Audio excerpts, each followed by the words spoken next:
querría compartir con ustedes la cuestión de género y personas con discapacidad desde tres ámbitos diferentes. En primer lugar, desde quien decía antes forma parte de un equipo del programa DAJUS, que luego contaré de qué se trata, y por ende trabajo en el Estado, por el Estado y para el Estado, buscando un Estado presente con políticas públicas activas en materia de derechos humanos en general y de personas con discapacidad en particular. Y por eso la perspectiva de quien trabaja en la construcción de mejorar las políticas públicas desde el propio seno estatal, con interacciones con ustedes, con los poderes judiciales de las 24 jurisdicciones y, por supuesto, el Poder Judicial Federal. También lo hago como una persona con discapacidad, militante o, si se quiere, dirigente del movimiento asociativo de personas con discapacidad desde adolescente, pensando que la construcción es una construcción colectiva. Nadie se salva solo ni puede solo luchar contra los mecanismos de exclusión y opresión que modernamente afectan en particular a los grupos en situación de vulnerabilidad. Y por esa construcción colectiva y pensando que es colectivamente como se logran los cambios, es que desde los 16 años o 17 milito en las organizaciones de personas con discapacidad. Y en ese sentido, bueno, traer la perspectiva de las situaciones de género y discapacidad desde las organizaciones de la sociedad civil. Y por último, traer la perspectiva del sistema internacional de derechos humanos vinculado con estas temáticas. ¿Y por qué? Bueno, porque fui miembro entre 2014 y 2016 del Comité para la Eliminación de todas las formas de discriminación contra las personas con discapacidad. Entonces también les puedo contar, digamos, cada una de las planteos que hagamos, cuáles son las situaciones de América Latina sobre esta cuestión de género y discapacidad. Y contarles que como además soy docente de la Escuela Judicial del Poder Judicial de la Nación, bueno, también puedo traer casos del resto de Argentina que compartimos cuando damos clase en el marco del PROFAMAC, el programa de formación para magistrados y funcionarios del Poder Judicial Nacional. Decirles en el sentido de que estuve mirando hace algunos meses una noticia que salió de Naciones Unidas, ONU Mujeres, que decía que si seguimos en los mismos niveles que hoy en términos de igualdad entre los varones y mujeres, vamos a tardar 286 años en que las políticas públicas en favor de la igualdad de las mujeres y la no discriminación hagan algún efecto, 140 años en lograr la equiparación laboral entre varones y mujeres y erradicar la violencia laboral, y 40 años en lograr la equiparación en la política, en los parlamentos de varones y mujeres. Mirando estas estadísticas, ese modo de abordaje de ONU Mujeres, yo me preguntaba, bueno, ¿y qué pasaría si en esa perspectiva incorporamos un aspecto interseccional? Es decir, ¿qué pasaría si en esa estadística incorporamos a las mujeres y niñas con discapacidad?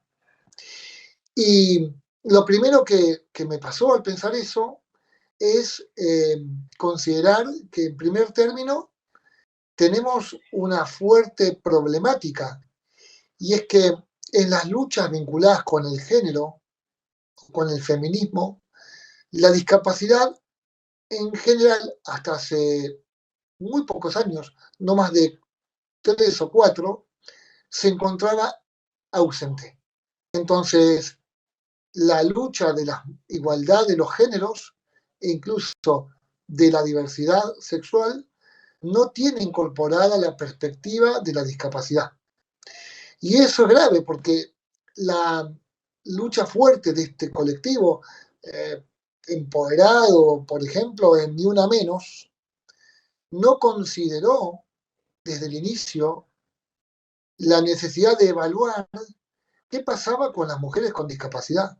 Solo este año hemos tenido estadísticas vinculadas con los femicidios y transfemicidios vinculados con discapacidad. Creo que eran 287 los femicidios y transfemicidios ocurridos en el 21, y de esos, 4 afectaron además a mujeres con discapacidad o con alguna discapacidad. Pero hasta ese momento, y pese al enorme fenómeno de Una Menos, la perspectiva de discapacidad no estaba presente. Y me preguntaba, bueno, del otro lado, haciendo mea culpa de las organizaciones de personas con discapacidad y como varón con discapacidad, ¿qué hemos hecho para, de manera interseccional, pensar en cómo afecta a la educación, el acceso a la educación me refiero, el acceso a la salud, el acceso a la vivienda y la protección social, la capacidad jurídica de mujeres y personas de diversidad sexual con discapacidad? ¿Qué hemos hecho de las organizaciones de personas con discapacidad, en particular las de Argentina, por ejemplo, que tienen muchas décadas de tránsito? Argentina fue uno de los primeros países que tuvo el ingreso del sistema Braille. Voy a referirme a cosas de personas con discapacidad visual, que son las que más conozco, ¿verdad? Pero fue uno de los países, de los primeros países de América Latina que tuvo la incorporación del sistema Braille, la búsqueda de empleos como el coro polifónico de ciegos o la banda sinfónica de ciegos, una ley laboral que en 1950 generó comercios para personas con discapacidad, o que en 1974 generó la primera ley de Argentina, pero también regional, que incorporaba el cupo laboral de personas con discapacidad, incluido en el sector privado, que fue derogada luego por la dictadura cívico-militar. O sea, tenemos una fuerte lucha de las organizaciones de personas con discapacidad, y sin embargo, en esa lucha no la hemos efectuado de manera interseccional, y somos la mayoría de varones los que participamos en las organizaciones, las que dirigimos organizaciones, y por ende también nos falta la perspectiva de género en la reivindicación de las particularidades y especificidades de las mujeres con discapacidad. ¿En qué sentido nos falta? Bueno, nos falta porque, decíamos antes, no hemos podido incidir para que varones y mujeres no sufran discriminación múltiple e interseccional. ¿De qué modo? Bueno, de modo que existen 4 modos. Ustedes han trabajado en términos de igualdad y no discriminación en las clases anteriores, en las jornadas anteriores. Con lo cual, si voy a repetir algo, les voy a pedir disculpas. Pero como ustedes saben, existen 4 modos de entender la discriminación. Una discriminación directa, ¿verdad? Que afecta, por ejemplo, a las mujeres con discapacidad. Bueno, ¿de qué modo? Ejemplos de esto podrían ser impedir, como hasta hace pocos meses, que, o permitir, como hace pocos meses, que las mujeres con discapacidad que tenían que hacerse una intervención de contracción quirúrgica, o sea, ligadura de trompas, pudieran ser representadas por un varón, por ejemplo, su progenitor o su figura de apoyo. Eh, Aún en el actual formato del Código Civil, como explicaba el doctor recién, esta estaba permitido porque la ley 26.130 permitía que esto ocurriera, es decir, que la operación de contracepción quirúrgica fuera autorizada por un representante legal, por ejemplo, un varón. Bueno, esto por suerte se derogó, hubiera sido una discriminación directa de la mujer con discapacidad por motivos de discapacidad, porque se planteaba que no tenía posibilidades de dar su consentimiento libre e informado para un acto que es eminentemente personalísimo. Si me permiten el comentario personal, yo creo que ninguna figura de apoyo puede llegar a dar el consentimiento para actos personalísimos como podría ser este, y que debería acudirse a unas metodologías distintas vinculadas con intentar conocer la voluntad y preferencia de la persona, porque se trata de actos personalísimos, no se trata de actos de disposición o administración, y actos muchas veces personalísimos e irreversibles. En segundo término, existe la discriminación indirecta. Digamos, se supone que el sistema es neutro, pero produce discriminación indirecta por motivos de discapacidad. Por ejemplo, y yo tuve que aprenderlo en un informe de 2012, y no lo digo solo por decir, casi que me pongo colorado por tener que decirlo, porque no se me había ocurrido, pese a mi experiencia en materia de derechos humanos y derechos de las personas con discapacidad. Tuve que verlo en un informe de 2010 o 2012, esta situación, y es qué pasa en un hospital cuando va a hacerse atender una mujer con discapacidad motora y requiere hacerse un examen ginecológico y la camilla no está preparada por discapacidad. Y eso genera que cientos de mujeres con discapacidad no hayan sido examinadas nunca o a lo largo de muchos años. ¿Y por qué ocurre esto?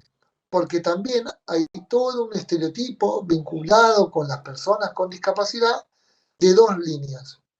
Uno, vinculado a que las personas con discapacidad, y en particular las mujeres con discapacidad, son asexuadas o al revés, hipersexualizadas, según qué discapacidad sea.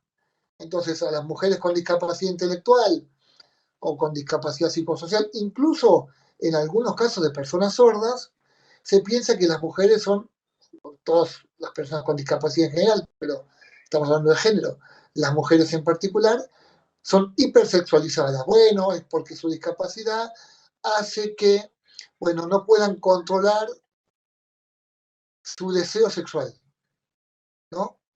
Y eso es un horror, y lo hemos visto en causas judiciales. No voy a nombrar la provincia, porque, bueno, por un tema de respeto, pero, y no es Misiones, porque si no sí diría que nos pasó allí, pero no es así, no es Misiones, donde un fiscal lo que hacía era demerituar el testimonio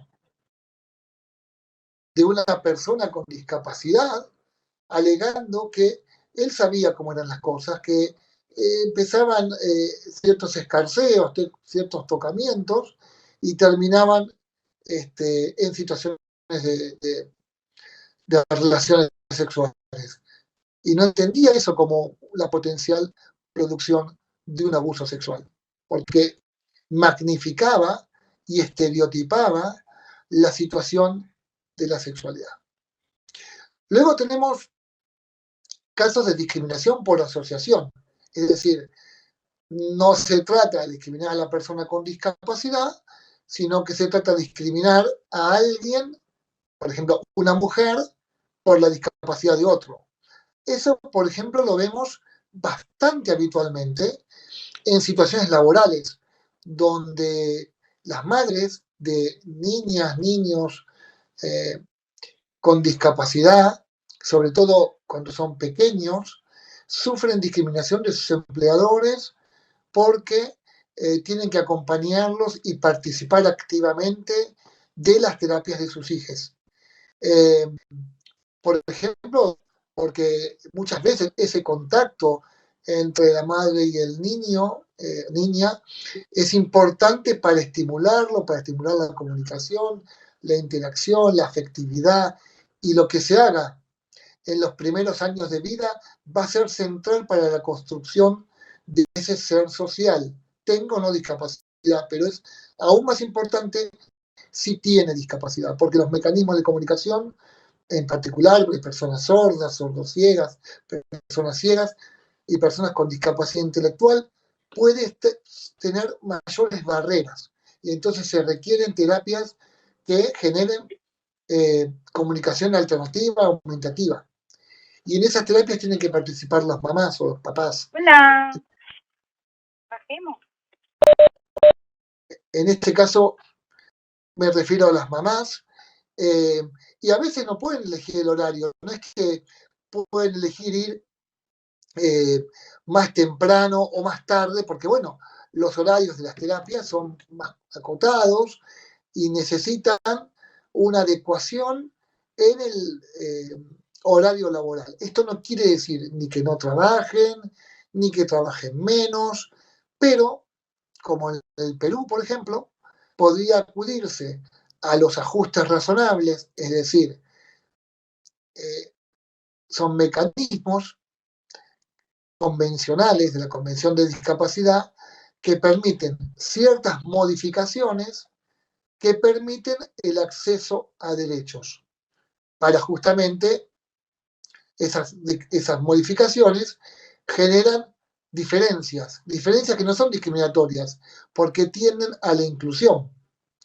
Un poco como el convenio 189 de OIT, ¿no? Son esas adaptaciones o ajustes en el empleo que tienden a acelerar la igualdad y no son discriminatorias. También podrían ser consideradas en el artículo 5.4 de la Convención de Discapacidad. En este sentido, por ejemplo, en Perú se permiten ajustes razonables, licencias en particular para madres y padres de niños con discapacidad o niñas con discapacidad. A mí se me ocurre, por ejemplo, que una modificación en el horario o la apelación al teletrabajo o a mecanismos que permiten compensar los horarios. Y nos pasó que, bueno, a veces los empleadores son más digamos, tienen más sensibilidad para tomar estos temas y otros no, y no todos los convenios colectivos de trabajadores y trabajadoras tienen estas adecuaciones. Entonces, esta cuestión evitaría la discriminación por asociación, por ejemplo, las madres, o también las cuidadoras de personas con discapacidad, también muchas veces sufren discriminación por motivos de asociación.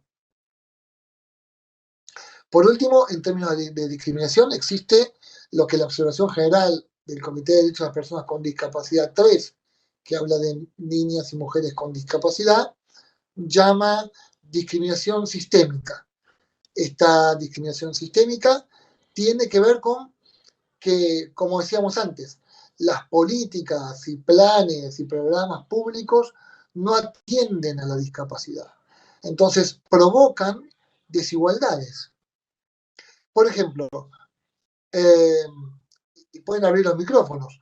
Si les pregunto, si les ocurre, por ejemplo, una discriminación sistémica que afecte a las personas con discapacidad, mujeres con discapacidad que sufren violencia, lo pregunto porque ustedes han visto el tema de violencia y la Comisión de Belén do Pará.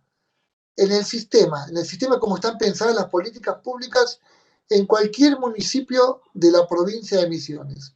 ¿Cómo se les ocurre que podría ocurrir, o cómo se les ocurre que podría existir, una discriminación sistémica para una mujer que sufre violencia intrafamiliar con discapacidad? Yo les cuento cómo puede pasar. Puede pasar si cuando tiene que ir a un refugio, ese refugio no es accesible. Porque, por ejemplo, no tiene rampas, o por ejemplo no cuenta con adecuaciones para emergencias, incendios o lo que fuera. Si es una persona sorda, entonces todas las señales son lumínicas, perdón, son de audio, un timbre, una alarma, pero no hay ninguna luz que indique, no sé, un incendio o que indique cualquier cuestión de este tipo.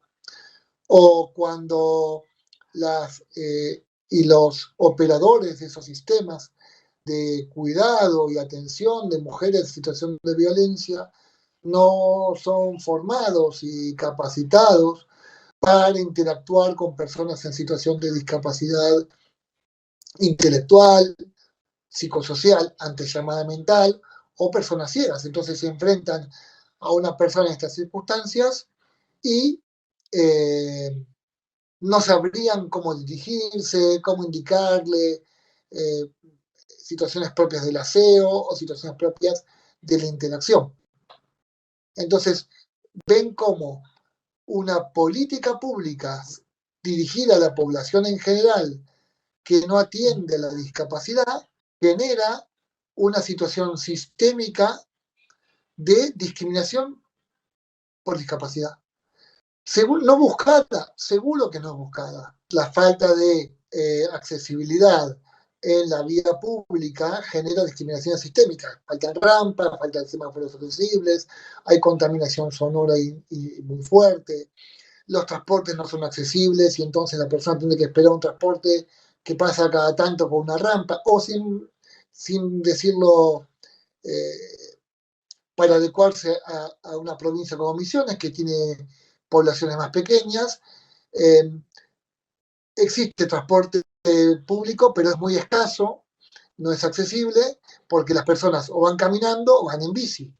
Y la persona con discapacidad, o porque tiene muchas barreras, porque las veredas no están acordes y entonces es muy difícil andar con bastón o con silla de ruedas, no puede andar con igualdad de condiciones que los demás porque no podría tomarse la bicicleta.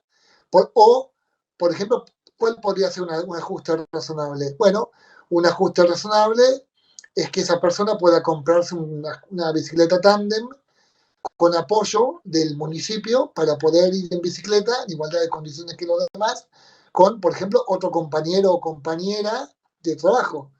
Entonces, digo, si hubiera solidaridad de los compañeros, ¿no? No digo que tenga que ser así, pero podría pasar. Que otro compañero podría pasarlo a buscar en bici con la bicicleta tándem. Digo, estoy pensando en situaciones además muy operativas que les pueden pasar a ustedes como operadores de justicia. Entonces, un pedido como este tiene toda la posibilidad de ser un pedido que tenga raigambre convencional. En este control de convencionalidad al que nos invitaba el doctor Frank. Lo que sí está claro es que las mujeres, digo, viendo las temáticas de género, lo que decía entonces, en términos de opresión, todo el sistema internacional de derechos humanos de personas con discapacidad entiende que la discapacidad es la interacción entre una persona y su entorno. Antes pensábamos que la discapacidad era una enfermedad, era una deficiencia, era una limitación de la persona. Esa limitación generaba desventajas. Eso es lo que pensábamos antes, hasta la sanción de la convención. Pensábamos, de hecho, que la discapacidad podía requerir asistencia a una persona para lograr esa equiparación, esa igualdad y mitigar esa desventaja que esa persona tenía. Y la asistencia lograba mitigar la desventaja a través de la integración. Que esa persona pudiera incorporarse a la comunidad en igualdad de condiciones. Y para ello, el esfuerzo lo tenía que poner la persona, tenía que, por ejemplo, desgravar textos en braille si era ciego, o tener una silla de ruedas motorizada porque la silla de ruedas común no le servía, si tenía discapacidad motora, o tener maestros de apoyo si era una persona con discapacidad intelectual y del colegio. Y esos apoyos, bueno, si el sistema público los requería bien, pero si no, bueno, era esa persona la que tenía que poner su esfuerzo y concurrir a la mayor cantidad de terapias posibles para lograr, a través del tratamiento de su discapacidad, la integración, esa incorporación en igualdad que los demás. Esto es lo que pensábamos y lo que yo pensaba cuando empecé a militar en el movimiento de personas con discapacidad. Que, como siempre decimos, el término discapacidad fue mutando, y fue mutando desde 1971. ¿Saben cómo se llamó la primera declaración de discapacidad en 1971 a nivel mundial? De Declaración de los Derechos del Retrasado Mental. Hoy nos horrorizamos al decir retrasado mental, porque eso equipara un término de normalidad y anormalidad. Bueno, en 1971 es como se hizo la primera declaración vinculada más bien con tratamiento de la salud, de la enfermedad y el tratamiento por discapacidad mental, así se llamaba. Sin embargo, después de muchos años, pasamos por palabras como impedidos, como discapacitados, nos quedamos con la palabra persona con discapacidad, o si se quiere, persona en situación de discapacidad. Y no persona con capacidades diferentes, porque capacidades diferentes para hacer cosas tenemos todos. Todos tenemos una capacidad diferente, no sé, uno para estudiar un idioma, otro para la matemática, otro para jugar al básquet, otro para el fútbol. Todos tenemos capacidades distintas para las mismas cosas. Unos tienen capacidades excepcionales. Pensemos a nivel, ahora estamos todos en mundial, eh, los 26 jugadores que citó Scaloni tienen capacidades excepcionales. Ni qué decir Messi, Lewandowski o Cristiano Ronaldo. Esos tienen capacidades excepcionales. Tienen capacidades diferentes a los demás, pero no tienen discapacidad. Y esto es decir, todos tenemos una discapacidad, tampoco es adecuado, porque no todos tenemos una discapacidad. Y no, uno no puede decir, bueno, yo a veces no llego a un, no sé, a tomarme de un lugar porque es alto, o me tengo que agachar porque el árbol está bajito. Eso no quiere decir que tengas discapacidad, eso quiere decir que tenés algunas barreras vinculadas con la cotidianidad, digamos, pero no te genera una discapacidad. No te genera, en términos de acceso y participación, una diferencia con los demás.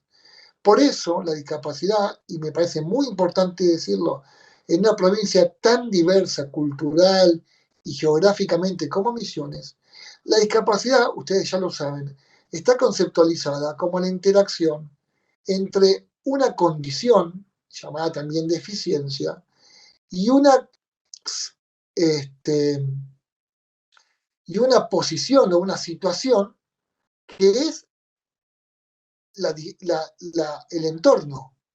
Es el entorno el que, en función de esa condición, puede agravar o mejorar las posibilidades de que esa persona participe en condiciones igualitarias en la sociedad.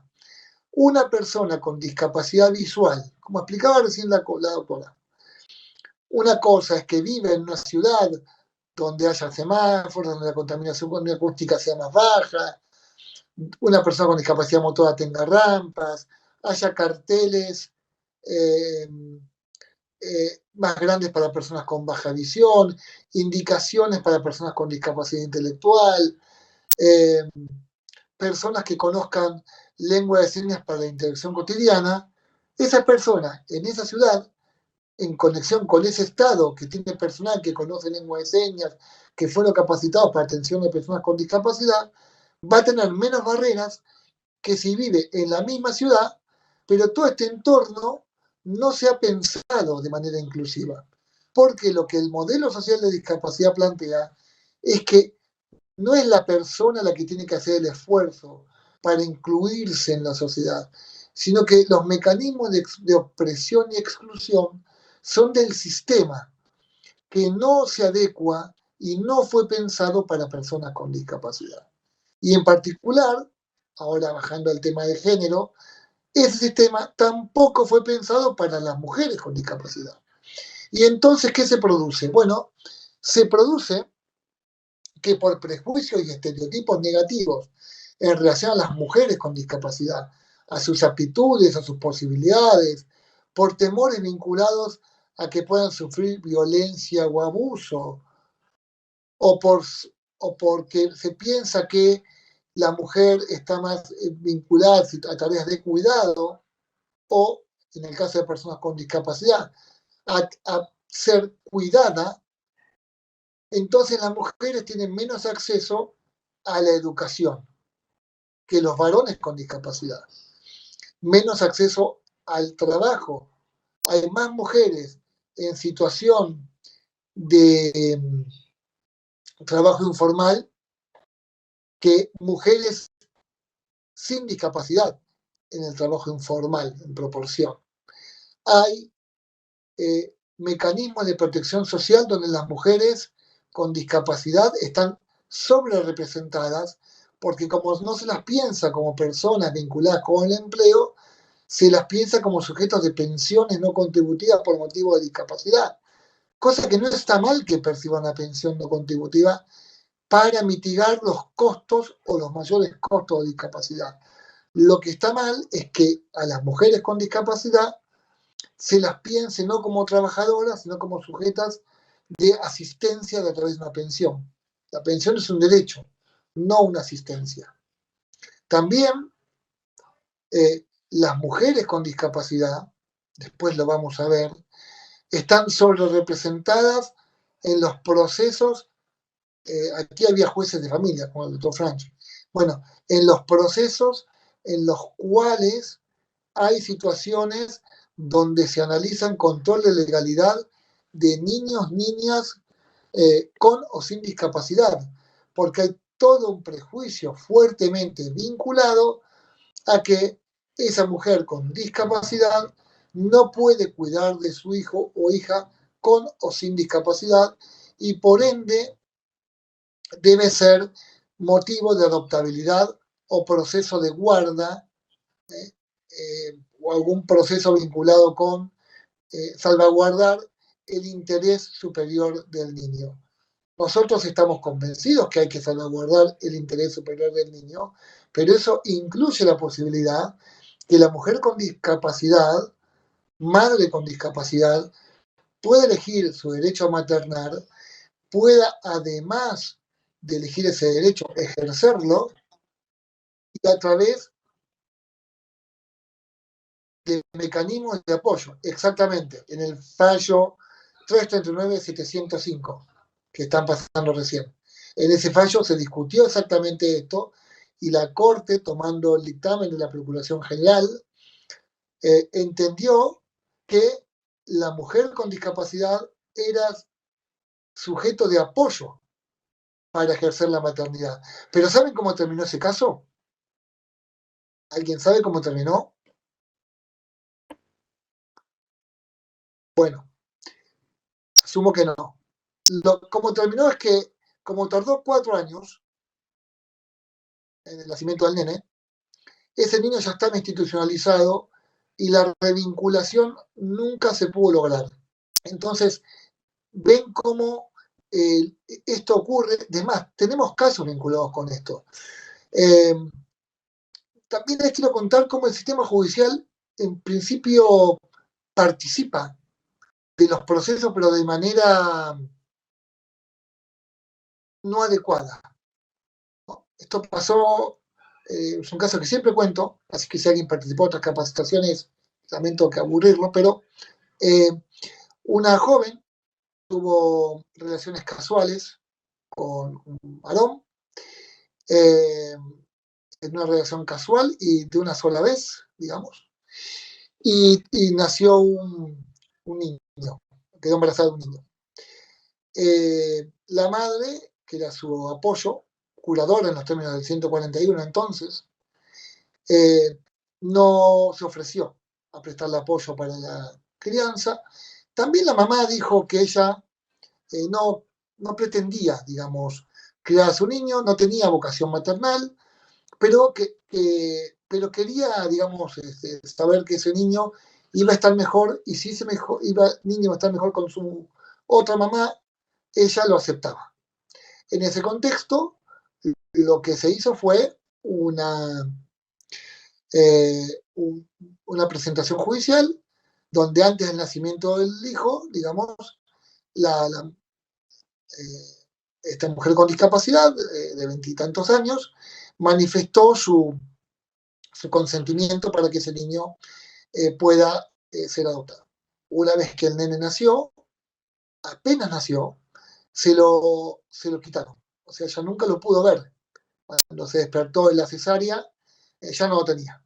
Y pese a que insistió y rogó a las enfermeras y a su madre que se lo dejaran ver, no pudo hacerlo. Fue a los poquito tiempo, a los días, al juzgado civil correspondiente, del juego de familia correspondiente, y para ratificar su voluntad de adoptabilidad. Entonces, cuando le consultaron si quería adoptarlo, si confirmaba esa voluntad, dijo que sí. Dijo, ¿pero cuándo lo puedo ver?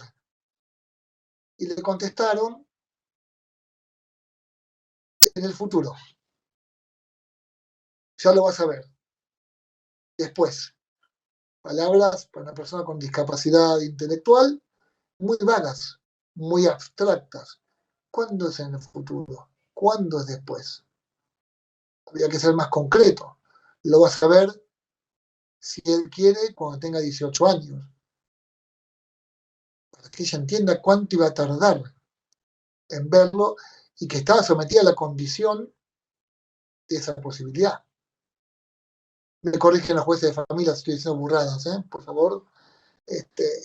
Bueno, se firmó el consentimiento y ella nos vino a ver porque dijo, yo lo quiero ver a mi hijo. No, ya no lo puedes ver, porque ya está. Pero yo no tengo, nunca lo pude ver, no tengo, lo único que conservo de él es una ecografía.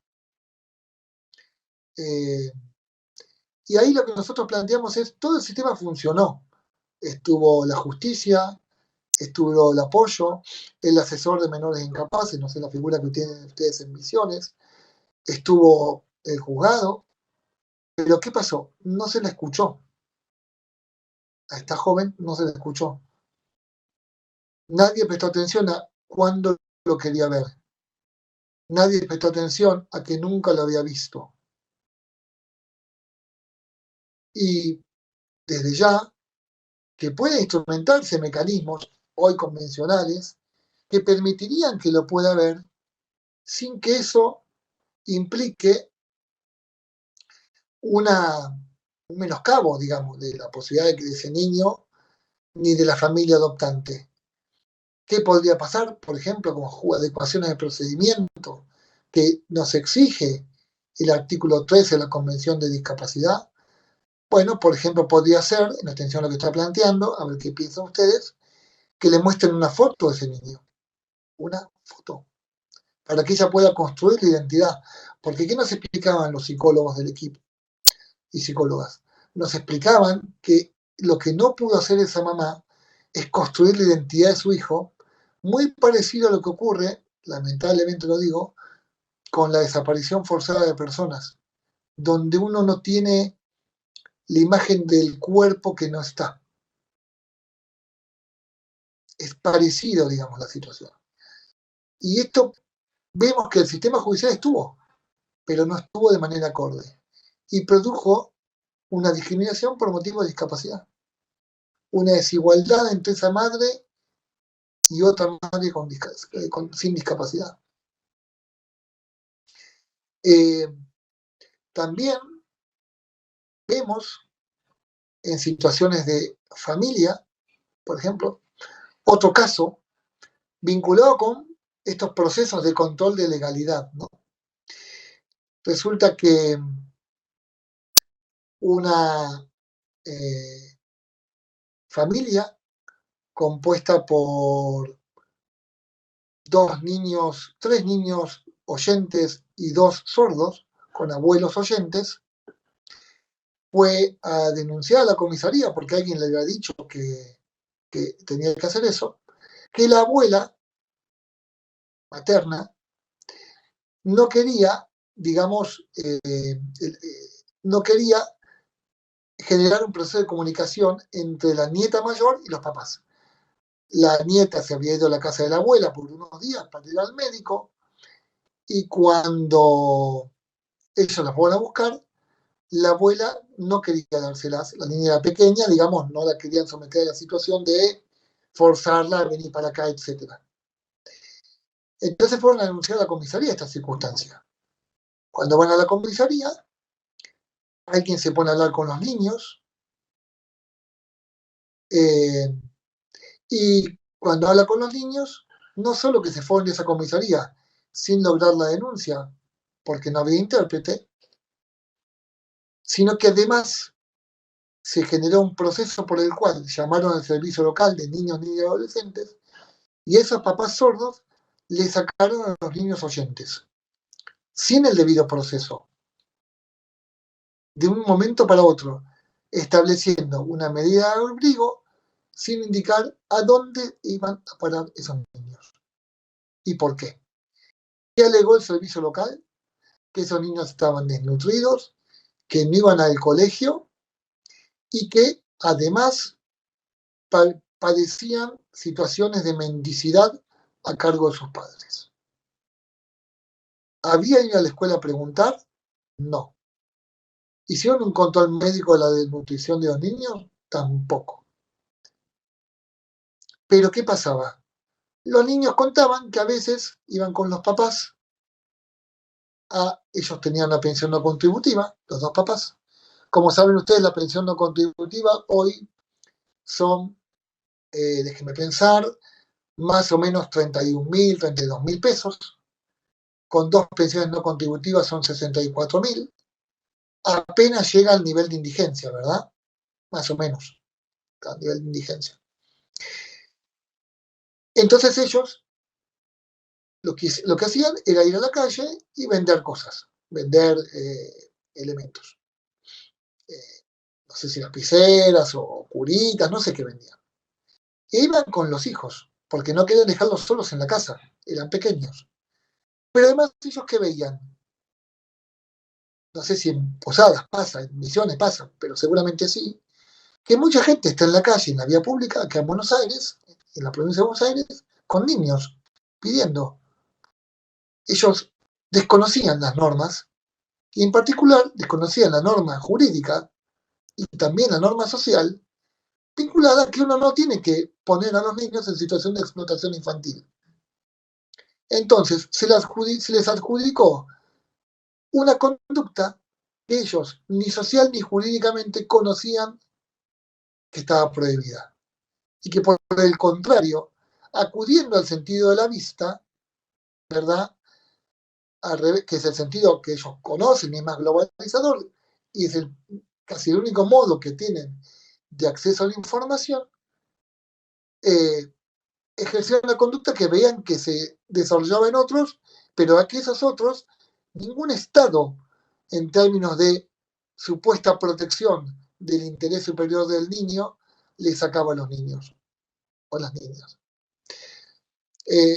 Si bien esto abarca a padres con discapacidad también, a familiares, lo quiero plantear porque también involucra muchas veces a madres de hijos con o sin discapacidad, que como ven, se ven sobre representados en estos procesos de abrigo.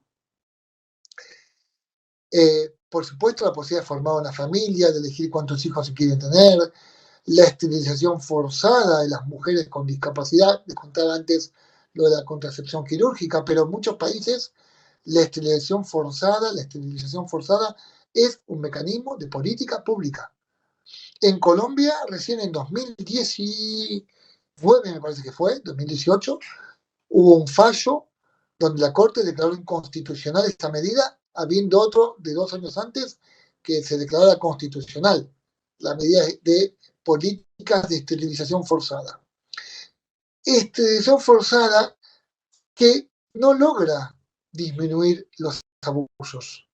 Lo que logra es que no se produzcan embarazos, pero la verdad es que no genera la posibilidad que esa niña o mujer con discapacidad no sufra, como también se ve y de manera desproporcionada, abusos vinculados con su entorno intrafamiliar. Y estas situaciones de abuso, de violencia, son especialmente más graves cuando se conjugan con una barrera de la falta de comunicación o dificultades de comunicación o de acceso a la información. Si la persona con discapacidad no sabe dónde tiene que acudir, de qué modo tiene que acudir, o requiere apoyos para acudir a hacer la denuncia, si no conoce los mecanismos de denuncia y que tiene que ratificarlos, si no cuenta con los apoyos del sistema judicial para pasar una cámara GESEL. Y entonces, por su falta de repertorio comunicacional, lo que se observa es que el cuerpo médico forense lo que establece es que no se puede comunicar o no es fácil comunicarse. Entonces, ese testimonio no se considera, y como no se considera, no se prosigue la causa. Esto lo vemos muy habitualmente.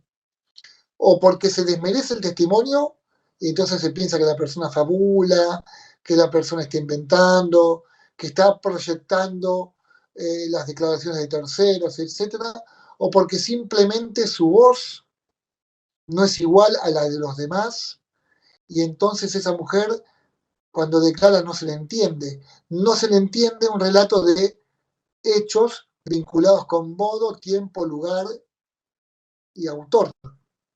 Ahora, si trabajamos antes con esa persona, conocemos cómo nombra las partes del cuerpo, en particular con discapacidad intelectual, ¿no? Me refiero, o con discapacidad auditiva, cómo nombra las partes del cuerpo, para que pueda decirnos qué parte del cuerpo podría haber sido abusada, cómo llama a las personas de su entorno familiar, cómo las identifica.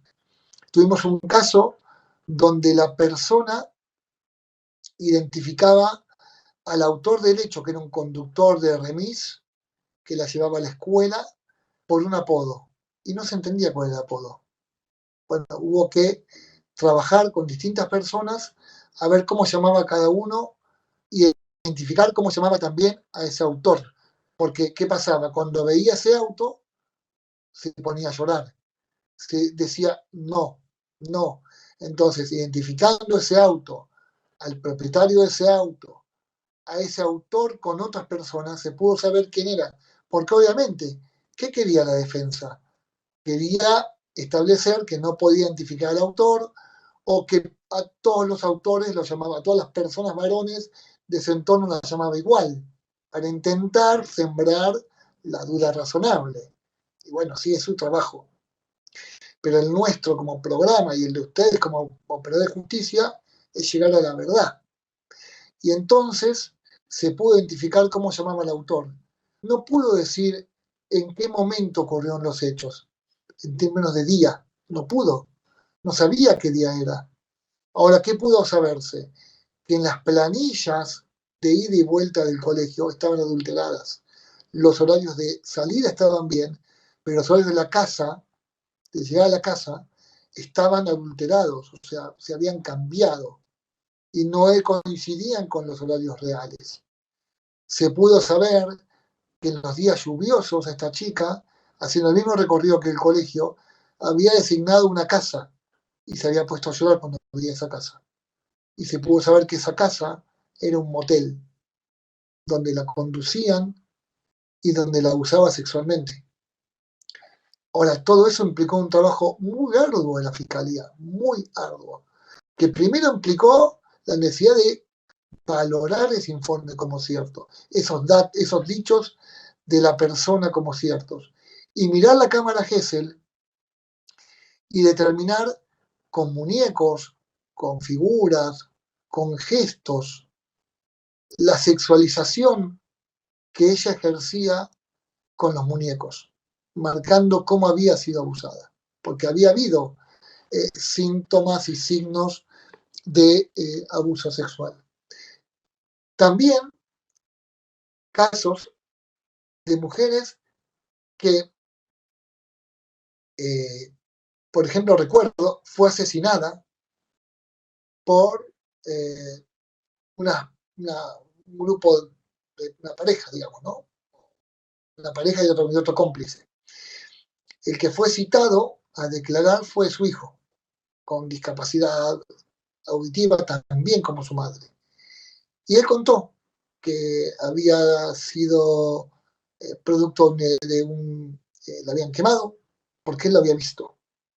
Ahora, para identificar a los autores, usó señas, porque las personas con discapacidad auditiva a veces saben el nombre, pero a veces saben la seña, una seña particular de esa persona. El nene sabía las señas de esas personas, no sabía los nombres.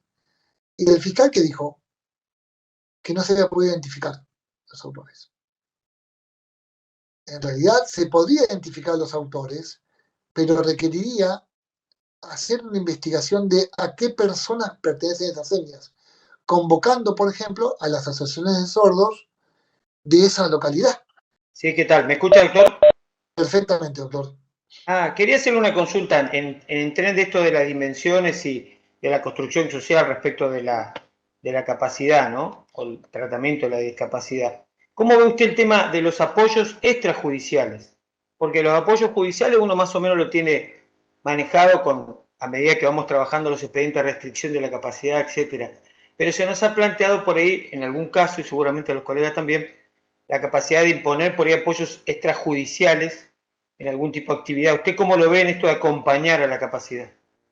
A mí me parece que es un mecanismo muy interesante para aplicar en ciertos contextos donde no se justifica un proceso de determinación de capacidad. Por ejemplo, me parece que en los procesos donde la persona tiene que cobrar una pensión y lo que necesita es que la persona que la acompaña al banco, que llene la tarjeta el formulario de tarjeta de débito o que ponga su nombre en la cuenta o sea cotitular de la cuenta, sea un familiar con discapacidad, perdón, un familiar de esa persona, por ejemplo, y esa persona puede determinar apoyos, la verdad que someterlo a un proceso de determinación de capacidad, cuando uno sabe que lo que pasa es que para cobrar la pensión el banco le hace lío porque esa persona efectivamente no puede firmar o tiene dificultades para la firma o para la comprensión del trámite de tarjeta de crédito o de débito, a mí me parece que puede ser interesante, al igual que en las disposiciones anticipadas.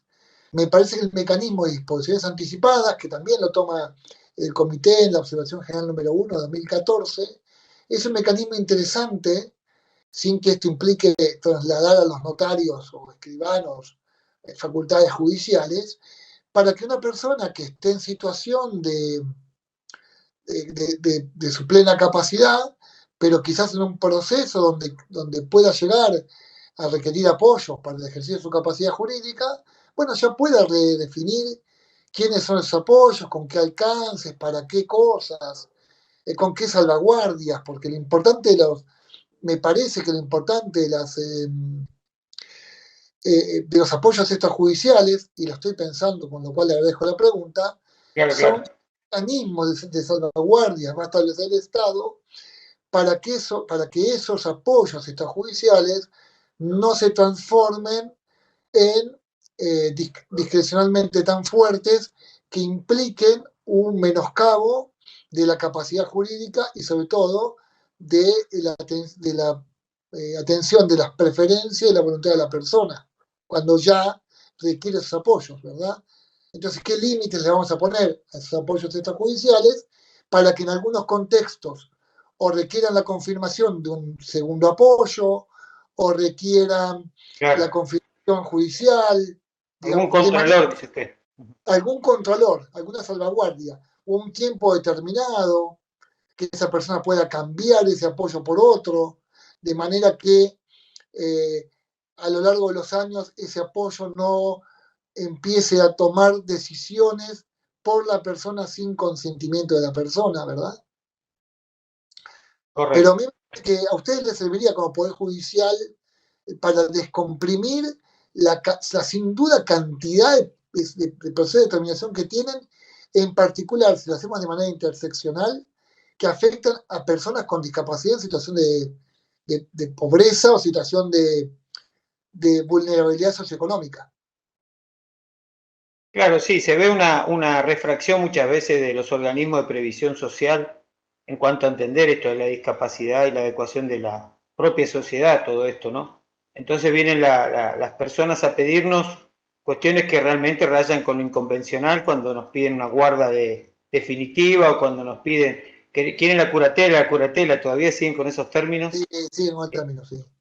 Sí, ¿Verdad? siguen con esos términos y con ese cuestionamiento a la pobre mamá que tiene un chico que tiene que proteger y que está trabajando con el CUT para ver si consigue ese derecho de pensión, y le dan mucha vuelta en los organismos de previsión, que la verdad que desborda ya al Poder Judicial, porque a veces no tenemos que poner, si me permite la expresión, áspero con los organismos para que acaten a los jueces y de trámite, inclusive una UH. Para una UH a veces hay que hacer un curso más o menos para que se acceda, ¿no?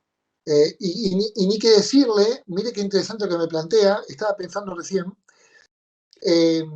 que afecta al tema del género y discapacidad, porque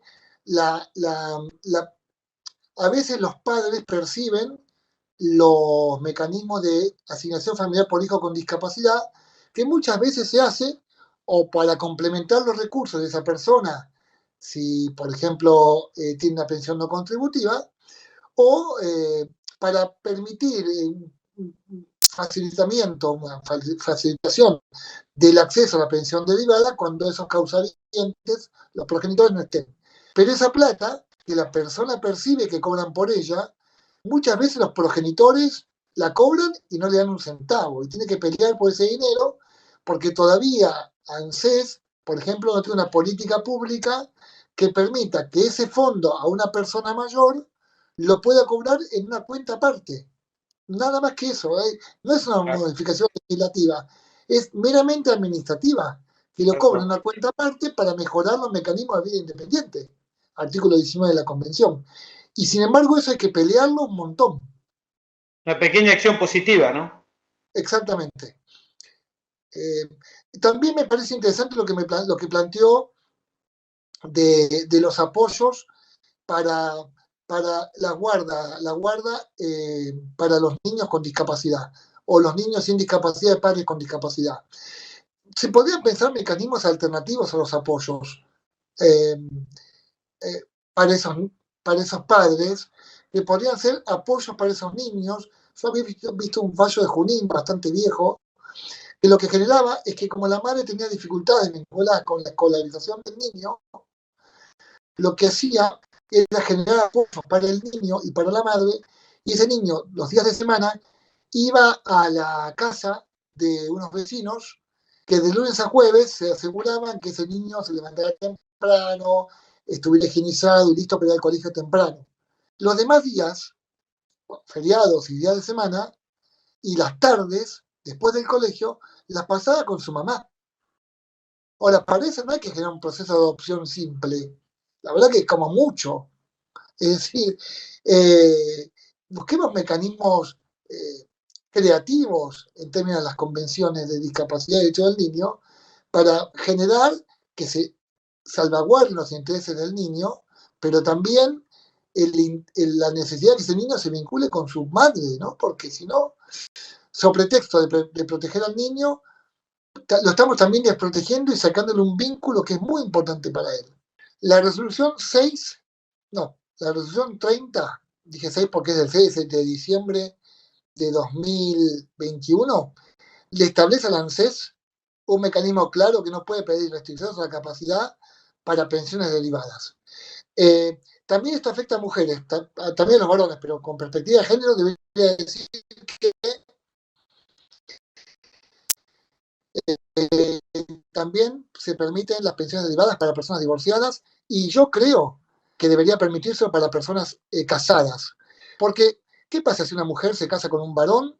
Ella tiene una pensión derivada, se casa porque lo ama, listo, se quiere casar, punto. Se casa con un varón sin discapacidad, supongamos, y entonces pierde la pensión y la ponemos en situación de poder sufrir violencia económica de ese varón que no tiene discapacidad o que también podría tenerla. ¿O qué pasaría si dos personas con discapacidad, eh, cualquiera sea el género o incluso la diversidad sexual, ambos con pensión derivada, si quieren casar? No pueden porque pierden las pensiones derivadas. Ese concepto que tiene que ver con que si se case porque la mantiene el otro, concepto es el doctor Franch me va a corregir, es anterior a la ley 27711, donde se habla de la capacidad jurídica de las mujeres. Sin embargo, se sigue manteniendo para las personas con discapacidad que para acceder a un derecho de carácter de protección social o para mantenerlo, se les impide la formación de una familia. Bueno, esto la resolución 30 no lo aborda porque entendieron que, digamos, implicaba una modificación legislativa. Pero cualquier control de convencionalidad que se precie debería poder establecer incluso una declaración de certeza constitucional vinculada con esto. Me hizo acordar su planteo, doctores. Hay respecto a capacidad jurídica y acceso a justicia y demás, una guía que se puede pasar, que toma buenas prácticas, ejemplos, barreras, de que yo participé como editor no es que me quiera hacer autobombo, pero bueno, se hizo así, de la Organización de Estados Americanos, la hicimos en 2021, donde reflejamos cuáles eran, digamos, las barreras existentes en 9 derechos: acceso a justicia, vida independiente, capacidad jurídica, consentimiento libre e informado, que también lo vimos hoy cuando hablamos de contracepción quirúrgica, por ejemplo, pero también otro tipo de operaciones. Lo vimos en empleo, en cuestiones bancarias, administrativas y en derecho electoral. También se afecta de manera desproporcionada a las personas con discapacidad, a las que se les impide el derecho electoral de ser elegidos o elegir. En muchas sentencias de restricción de capacidad jurídica, y por ejemplo, en la cuestión de poder participar como sufragar, ¿cuál es el derecho que se está protegiendo ahí, no? Porque el derecho a votar no es un derecho racional. Nos tocó una vez un juez que le preguntaba a una persona con discapacidad, para poder darle ese derecho, quién era el intendente de su ciudad y por quién había votado. Es un exceso, ¿no? El voto no es un elemento racional. Hay un juez de Córdoba que sacó un fallo hace poquito, por suerte la Cámara después lo revirtió, vinculado con no permitir a la persona derecho a votar, porque para votar había que elegir y tener ciertos elementos de racionalidad que esa persona no tenía. Uno elige por múltiples razones, familiares, culturales, en fin, porque le gusta a esa persona, porque no, lo que fuere. Pero la verdad que es un exceso y viola el artículo 29 de la Convención. Hay un fallo de la Corte también vinculado con el artículo 29 de la Convención que plantea que las restricciones a la capacidad jurídica que limitan el derecho de voto son anticonvencionales. De la que me acuerdo. Pero no lo traje acá porque no es una cuestión de género. Era un varón el que lo había planteado. En la observación general del comité, la número 3, que ustedes la pueden leer, que es del 2016, hay 3 elementos que yo quería poner acá. Los 3 elementos son, y los hemos abordado: la igualdad y no discriminación, el acceso a derechos; la violencia de las mujeres, que se sufre de manera más fuerte por mujeres y niñas con discapacidad. Es más, tenemos estadísticas en el Ministerio de Justicia por el cual los niños con discapacidad sufren más violencia y abuso que los niños varones sin discapacidad. Eso también pasa. Y el tema de capacidad jurídica, donde las mujeres, por prejuicios vinculados con ellas mismas, ser cuidadas o estar, digamos, como personas de cuidado, tienen más dificultades en poder disfrutar de su capacidad jurídica en igualdad de condiciones que los demás. Yo no sé si ustedes tienen estadísticas provinciales, las desconozco, pero sería muy interesante saber, por ejemplo, si en los procesos de determinación de los juzgados son más mujeres que varones sobre los que se inicia este proceso. Y probablemente sea así. Y eso no es casual.